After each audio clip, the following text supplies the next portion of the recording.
Welcome back to my YouTube channel mathematics fashion आउला।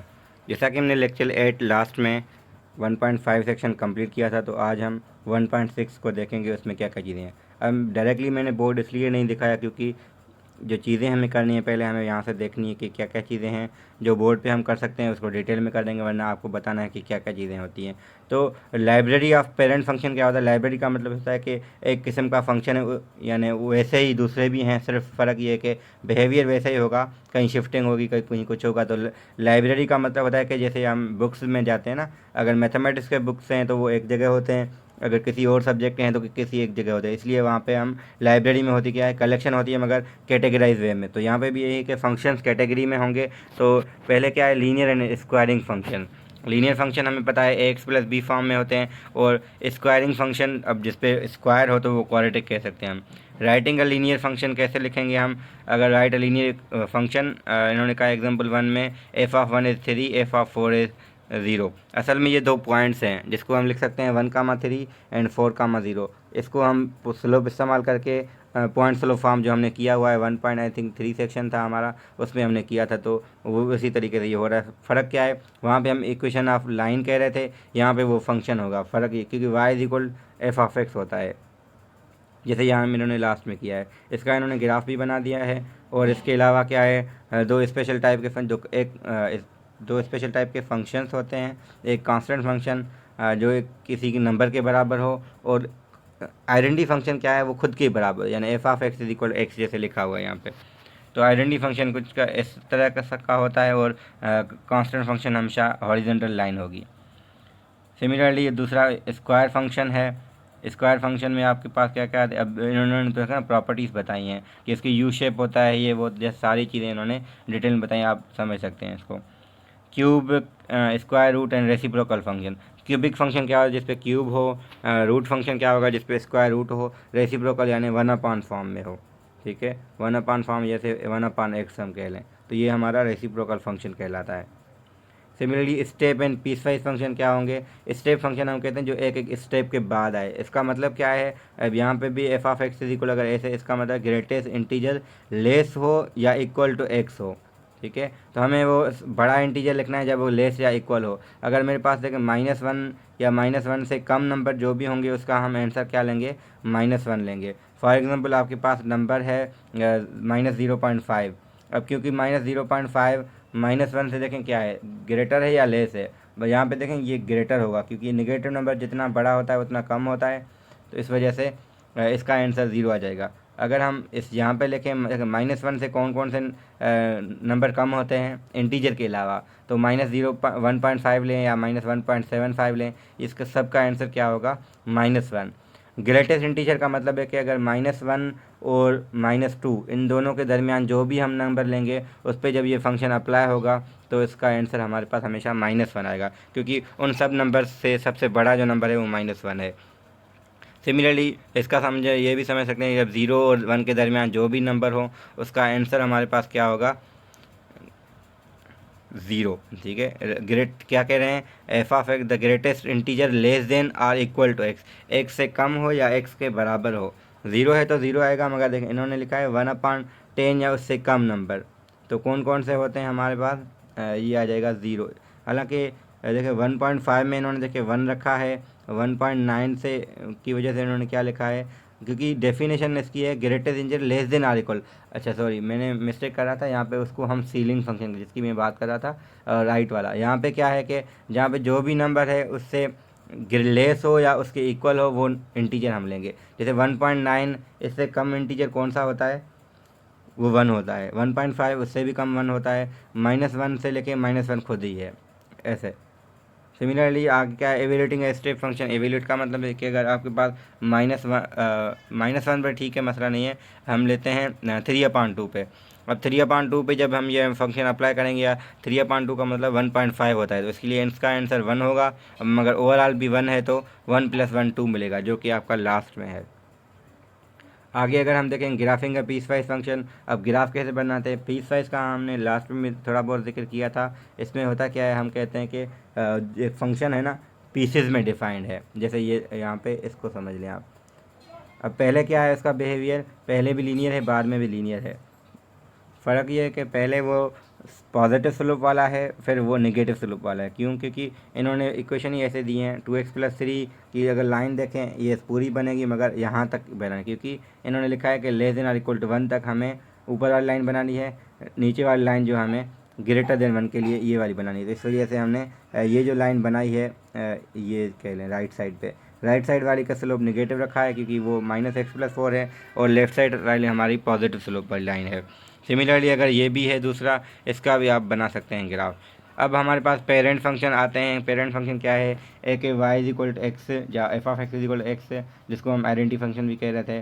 दूसरा है mod ऑफ x, दूसरा है स्क्वायर रूट ऑफ x, ठीक है। और है अच्छा, ये कांस्टेंट फंक्शन है, स्क्वायर फंक्शन है, क्यूबिक फंक्शन है, रेसिप्रोकल फंक्शन है, ये ग्रेटेस्ट इंटीजर फंक्शन है। ये सारे क्या हैं? पेरेंट फंक्शन क्या है? इसका मतलब ये है कि मेन फंक्शन यही हैं। अब ज़्यादा से ज़्यादा इसमें चेंजिंग्स हो सकती हैं। वो चेंजिंग क्या होगी वो हमारा नेक्स्ट में आएगा, जिसमें हम ट्रांसलेशन वगैरह करेंगे। यहाँ पर उन्होंने समरी दे दी है, समरी में वही चीज़ें रिपीट की हैं। अब एक्सरसाइज पे अगर हम आएँ तो पहले right the specific name of the function, तो पहला हमारा ग्रेटेस्ट इंटीजर फंक्शन है, दूसरा हमारा आइडेंटिटी फंक्शन है, तो नाम हम देंगे सबका, ठीक है। 9 का देखें तो वो लीनियर फंक्शन है। ऐसे राइट अ लीनियर फंक्शन, अब वही चीज़ इसमें f(1)=4 है, सॉरी क्वेश्चन नंबर 11 से 14 में f(1)=4 और 0 f(0)=6। इसको हम लिख सकते हैं 1,4 एंड 0,6, 2 पॉइंट लेके इसको आप फर्दर करके स्लोप निकाल के हम वही तरीका अप्लाई करेंगे जो हमने एग्जांपल में शुरू में देखा था। अब क्वेश्चन नंबर 15 से ऑनवर्ड अगेन वो ग्राफिंग यूटिलिटी का है। तो जब भी ग्राफिंग यूटिलिटी होगी आप हाथ से नहीं बना सकते हैं, मगर ये कि रफ स्केच बना सकते हैं। एवेल्यूटिंग स्टेप फंक्शन, अब इसका मैं आपको बताता हूँ कि 27 में देखें 2.1 है। 2.1 से कम या बराबर कौन सा इंटीजर होता है? तो इसका आंसर आ जाएगा 2। 2.9 में भी 2 ही है। -3.1 में आपका -3 आएगा, क्योंकि लेस देन और equal to that number actual है। फिर ग्राफ करना है इस स्टेप फंक्शन का। अब पहले उसका बना लें ओरिजिनल फंक्शन का, फिर उसमें माइनस करें या अब देखें बाद में माइनस करने से क्या होगा कि सारे नंबर नेगेटिव आएंगे। फ़र्क यही है।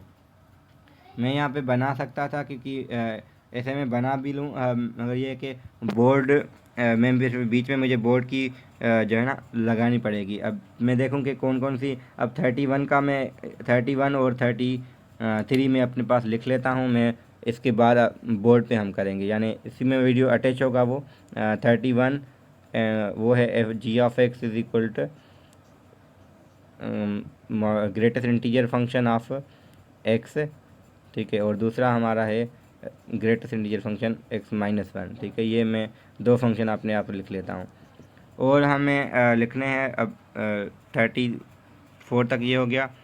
35 ग्राफ करना है पीस वाइज का, ये भी एक आपको आना चाहिए। तो क्योंकि मैंने पहले भी नहीं करवाया तो मेरा इरादा था यहाँ पे करने का, तो ये भी लिख लेता हूँ अपने पास, जो मुझे ग्राफ आपको बना के दिखाना है, क्योंकि ये इंपॉर्टेंट है पेपर के लिहाज से भी, वैसे भी के पेपर में ये आ सकते हैं। कोई भी फंक्शन हो आपको, वैसे उसका ग्राफ तो आता है मगर पीस वाइज का कैसे हो, तो 35 क्वेश्चन भी मैं एक्सरसाइज का इसमें अटैच करूँगा।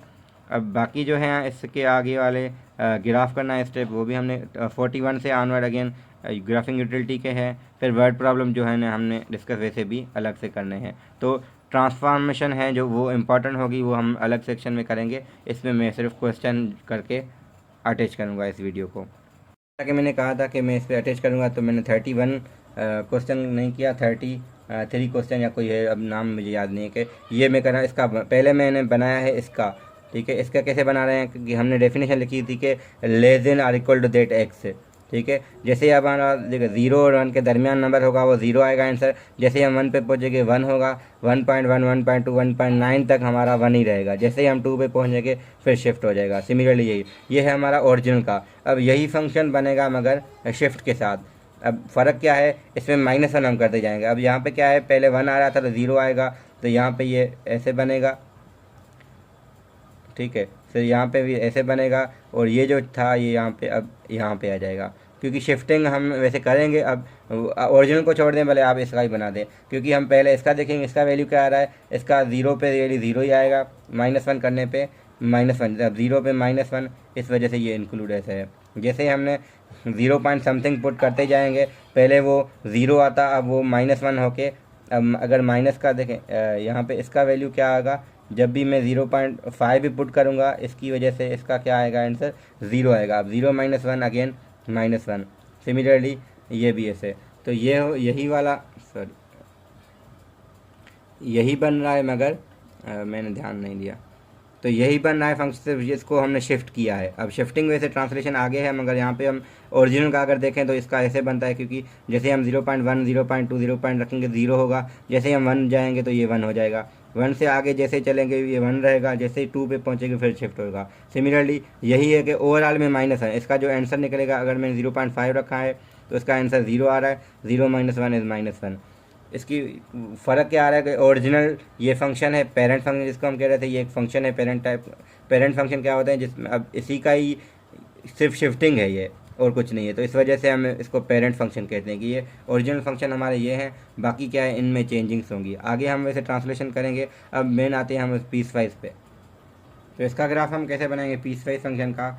सिंपल, जैसे x+6 की लाइन पहले होती क्या है, तो इसमें क्या है -4 या उससे कम। -4 पुट करेंगे तो क्या आंसर आएगा, -4 पे ये -4 + 6 2 आएगा, तो 1 2 3 4 -4 पे 1 ये 2 आ रहा है। अब जैसे ही हम आगे भी हालांकि पुट कर सकते, अब इसमें 0 पुट करें तो आपको 6 मिलेगा यहाँ पे कहीं, और अगर मैं -6 पुट करूँ तो ये मुझे 0 देगा। अब यहाँ पे इसकी लाइन, हालांकि ये ओवरऑल लाइन इसकी ये बनती, मगर क्योंकि इन्होंने कहा है हमें कि <4, इसलिए हम ये पोर्शन नहीं बनाएंगे, सिर्फ यहाँ तक बनाएंगे, क्योंकि इसके आगे इन्होंने फिर ये दिया है हमें। यहाँ पे देखें, फिर इसमें अगर हम 4 पुट करते हैं आता क्या है पहले ये देखकर। यहाँ 4 पुट करेंगे तो 4/2 इज़ 2, ठीक है। 4/2 इज़ 2, 2 - 4 इज़ -2। यहाँ पे क्या होगा, -4 पुट सॉरी 4 प्लस का 4 पुट करने पे है, हमें क्या पुट करना है, -4 पुट करना है। अगर मैं यहाँ पे -4 पुट करूँ, 1/2 -4 या -2 -4 -6 आ रहा है, तो -4 पे आया है हमारा आंसर -6। 1 2 3 4 5 6 है, ये आएगा यहाँ पे कहीं, ठीक है। फिर अगर हम इसमें ये पुट करें 0 पुट करें, 0 पुट करने से क्या होगा, ये -4 होगा, 1 2 3 4 यानी यहाँ पे, ये यहाँ पे आ रहा था -4 आएगा यहाँ पे। अगर मैं इसमें कितना पुट करूँ, मैं प्लस का 8 पुट करता हूँ। 8 मैंने क्योंकि इससे बड़ा 8 नंबर है तो इस वजह से 8 यहाँ। फ़ायदा क्या है 8 पुट करने का, क्योंकि हमने इंटरसेप्ट दिखे हुए हैं तो आप इंटरसेप्ट भी कर सकते हैं। हालांकि मैं माइंड में इंटरसेप्ट ही कर रहा हूँ, अगर इंटरसेप्ट करेंगे तो आपके लिए फ़ायदा है। इसको = 0 करके सॉल्व करें तो आपको x की वैल्यू 8 मिलेगी। तो 8 पुट करने से क्या होगा, 1 2 3 4 5 6 7 8 पे 0 आएगा, क्योंकि फ़ायदा हमें क्या हो रहा है कि अब हमें इनको मिलाना है। इसको अब जब हम मिलाएंगे ऐसे, तो ये हमारी एक लाइन ये बनी है, एक ये बनी है। फ़र्क की अब इसमें फ़र्क क्यों आया है, ये सीधी ज़्यादा है, स्टीपर ज़्यादा है, ये क्यों है, ये फ्लैटर है क्योंकि स्लोप इसका कम है, इसका स्लोप 1 है, ठीक है। इसका स्लोप हाफ है, इसका 1 है, तो 1 का स्लोप ऐसे है तो हाफ का इससे कम ही आना चाहिए। जो 0 होगा, देखें 0 लाइन मैंने वैसे बताया हुआ है, शायद मुझे याद नहीं है। हम क्या करते हैं, अगर आपका स्लोप जितना कम होता जाएगा ना, लाइन हॉरिजेंटल होती जाएगी। अब ये हॉरिजेंटल स्लोप 0 है, जैसे 0 पॉइंट समथिंग लाइन ऐसे होगी, फिर ऐसे होगी, जैसे बढ़ता जाएगा। इस वजह से हम कहते हैं कि जब वर्टिकल लाइन होती है तो इसका स्लोप इन्फिनिटी बन जाता है, ठीक है। लाइन जैसे अब मैं अपने हाथ से इशारा ऐसे करता हूँ कि अगर ये वर्टिकल है, जैसे हम ये कर स्लोप कम होता है होता यहाँ पे 1 हो गया एग्जैक्टली जो दरमियान में, जैसे 1 से कम होता होता 0 पे आएगा तो लाइन ऐसे हॉरिजेंटल हो जाएगी, हॉरिजेंटल में स्लोप 0 हो जाता है इस वजह से। अब यहाँ पे इसका ग्राफ हमने ऐसे बनाया क्योंकि x -4 या उससे कम पे ये x+6 इस तरह बिहेव कर रहा था, उसके बाद इसका बिहेवियर ऐसा है। इसीलिए हम कहते हैं कि पहले ये पीस वाइज है, क्योंकि इस पीस में ये डिफरेंट है, इस पीस में डिफरेंट है। हालांकि अगर ऐसा ही सिर्फ ये होती तो हम ये बना लेते हैं पूरी लाइन, इसकी ज़रूरत नहीं होती, मगर क्योंकि ये पीस वाइज है तो इसको 2 हिस्सों में -4 से कम में ये पहले दूसरा है, फिर बाद में दूसरा, इस वजह से ये पीसेज में डिफाइंड है, हम इसको इसी वजह से पीस वाइज फंक्शन कहते हैं। तो बाकी हम क्वेश्चन जो है कर चुके हैं, बाकी जो वर्ड प्रॉब्लम है मैं उसको अलग से डिस्कस, मैंने कहा है कि कोशिश करूँगा 1-2 वीडियो में अलग से 1 बाय 1 एक्सरसाइज या 2-2 3 एक्सरसाइज को मिला के वर्ड प्रॉब्लम बना लूँगा। तो यहाँ तक हम लेक्चर 9 में 1.5 सेक्शन को कंप्लीट कर चुके हैं। सॉरी 1.5 तो हमने लास्ट में किया था, इस पर हमने 1.6 को कवर किया है। Thank you.